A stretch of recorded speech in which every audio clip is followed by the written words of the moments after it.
Otro gran debate que se ha dado en los últimos días en nuestro país y que tiene que ver con la decisión de un juez de embargar unas cuentas del gobierno nacional para que se haga de allí el pago de unos subsidios a una filial de EPM y que tiene esto en una discusión que es jurídica pero también política. Nos acompaña el señor ministro de Hacienda, Diego Guevara. Ministro, gracias por estar en 6 AM y buen día para usted. Muy buenos días, Gustavo, usted y toda la mesa. Bueno, ministro, la gran discusión alrededor de este asunto, más allá de los matices, los carismas, es lo de la inembargabilidad de las cuentas que sostiene el gobierno, no así otros escenarios jurídicos. Sí, Gustavo, exactamente. Nosotros ayer publicamos un comunicado haciendo referencia a la jurisprudencia que existe, el artículo 63 de la Constitución, el artículo 19 del Estatuto Orgánico del Presupuesto declaran esa inembargabilidad de los recursos del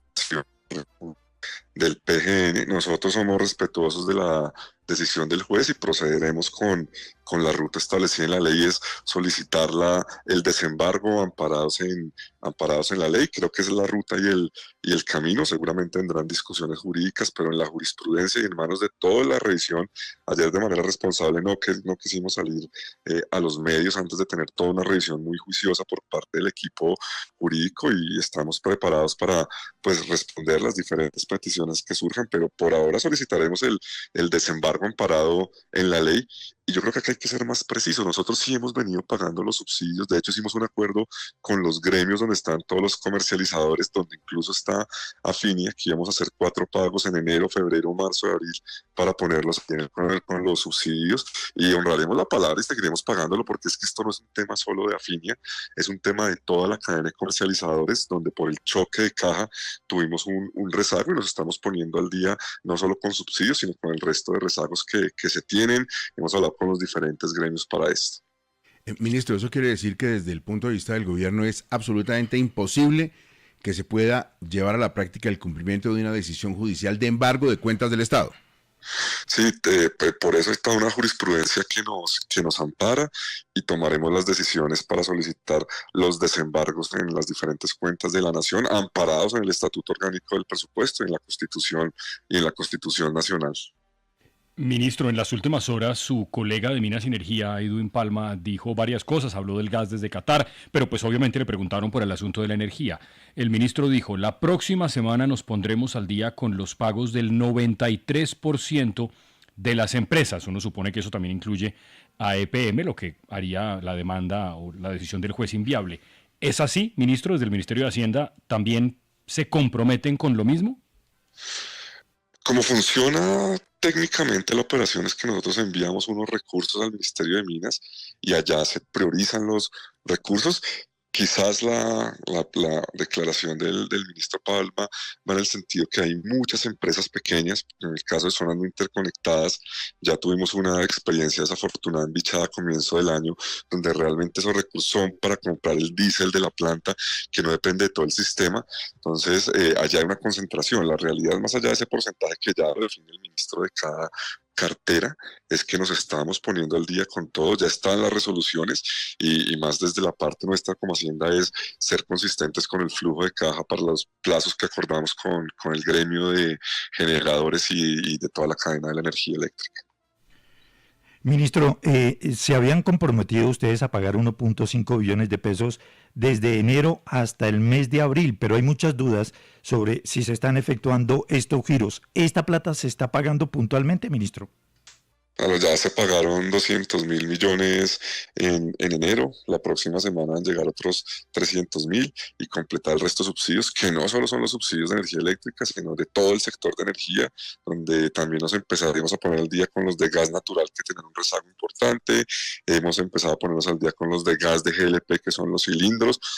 Hay una estructura bien importante de subsidios en todo lo que usted se puede imaginar en el país.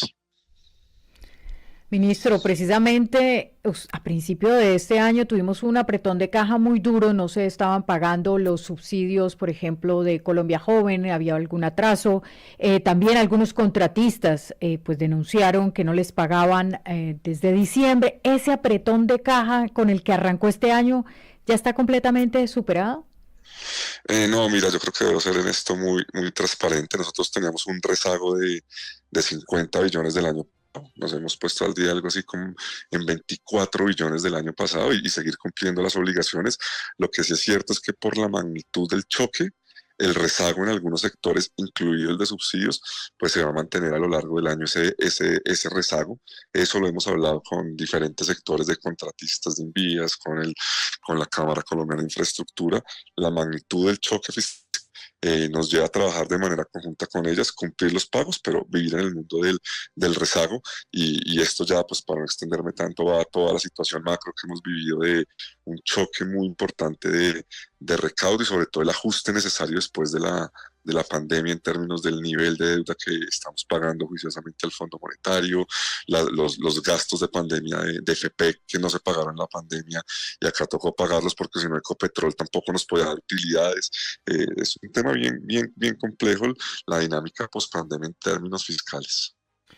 Ministro Guevara, en las últimas horas, su ex colega Reyes, el exministro de Comercio que pasó por la DIAN como director, ha dicho que el Ministerio de Hacienda sistemáticamente ha forzado la adopción de metas de recaudo que son alejadas de la realidad y que eso debería investigarlo la Contraloría. Estamos hoy con visita de la Contraloría. Es correcto. Usted, doctor Guevara, era el viceministro en esa época. La culpa del bajo recaudo es de ustedes. Adoptaron unas metas que no se podían cumplir ustedes y no el señor que estaba en la DIAN.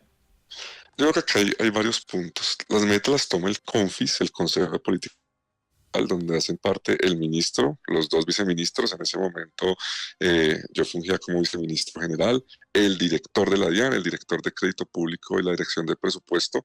La adopción de las metas es una decisión compartida, tanto en base a los equipos de estudios económicos de la DIAN como los equipos de Hacienda, pero más allá de pensar que en ese momento se fijó una meta en el CONFIS, porque las percepciones del ciclo económico eran diferentes. Cuando se entrega el presupuesto en el 2023, todos los equipos técnicos, no solo de Hacienda, de todos los equipos económicos de los bancos, de los centros de desarrollo, le apuntaban un crecimiento del 2023 superior al 1%.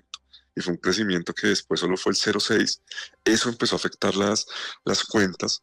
El 2023 fue un año de recaudo alto porque el 22 había crecido el 7% y eso hizo base. Entonces hay también toda una dinámica técnica y que entra en la discusión si fue un lado o el otro. Esto es una responsabilidad compartida del CONFIS, así como la decisión el año pasado de hacer un recorte de 28,8 también fue una decisión del CONFIS, pues para corregir esas proyecciones. Es que las proyecciones a veces pueden fallar y no por malos técnicos, porque la economía cambia. ¿Quién iba a pensar la guerra de Ucrania en la proyección del presupuesto en el 2021 para el 22? Nadie. Eso disparó los precios del gas, luego caen intempestivamente, pero como los tiempos en los que usted presenta el presupuesto una vez lo entrega al Congreso, usted como Ministerio de Hacienda ya pierde el control de ese presupuesto. Lo único que puede hacer ante una estimación en la caída de recaudo o una caída es hacer un ajuste presupuestal como el que hicimos el año pasado, como el que estamos evaluando en este momento. Esa es la dinámica del ejercicio técnico que hacemos. Ministro, ajuste presupuestal, caída del recurso tributario, déficit del ingreso de recursos, circunstancias difíciles para el gobierno como el hundimiento de la reforma tributaria 2.0 o ley de financiación o de financiamiento del año pasado. Por eso entonces es válido preguntar, ¿de dónde van a salir los 500.000 millones de pesos que, según nos acaba de decir el presidente del Consejo Nacional Electoral, vale la consulta popular que ahora promueve el presidente Petro? Bueno, esa es una decisión que vamos a revisar la próxima semana con el presupuesto en términos de las reconfiguraciones de aplazamiento.